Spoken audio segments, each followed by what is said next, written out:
Fox's Chad program joining us now. Chad, what are you seeing? Where are you at? Well, we are just south of the airport here on Dangerfield Island. We are just to the south of the runway there. And I want to point out, you know, we've seen police helicopters, we've seen rescue boats, officers walking out onto these piers with flashlights, because the way the current is, eventually they think that it kind of drifted down to the western shore of the Potomac River here, where they might find debris or, God forbid, bodies or wreckage. There was some conjecture here just a bit ago that they might be looking for even body parts. I know this is very gruesome, but this is an absolute tragedy that they've had here.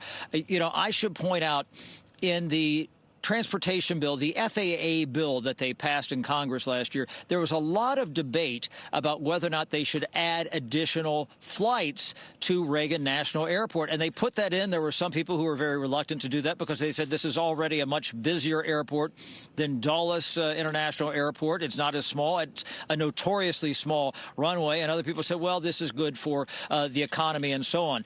You know, the Kansas senators who appeared at this press conference a little bit ago with Muriel Bowser, they noted that this flight from Wichita, that has just been added within the past year.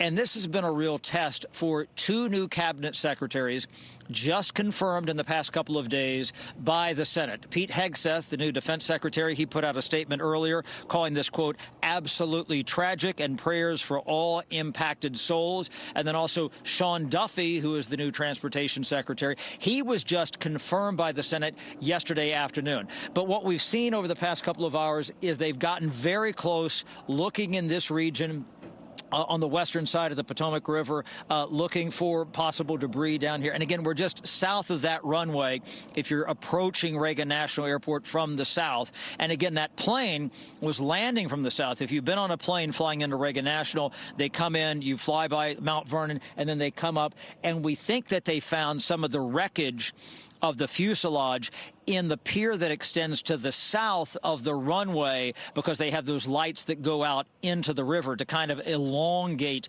the runway there. So that's what they've been looking at right now, but we genuinely don't have a lot of answers.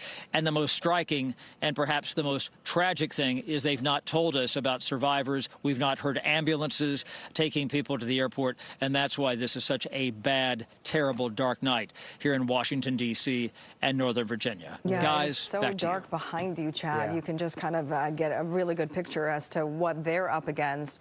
Do you see how many boats are out there? I mean, we see obviously it's a massive operation, but as far as boats, are you seeing a big number? Can you count them on your hand?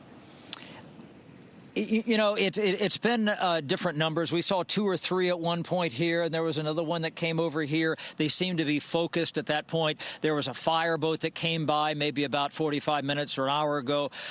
They've been in dribs and drabs, and at different waves of the police helicopters have been coming through. Right. Chad, thank you.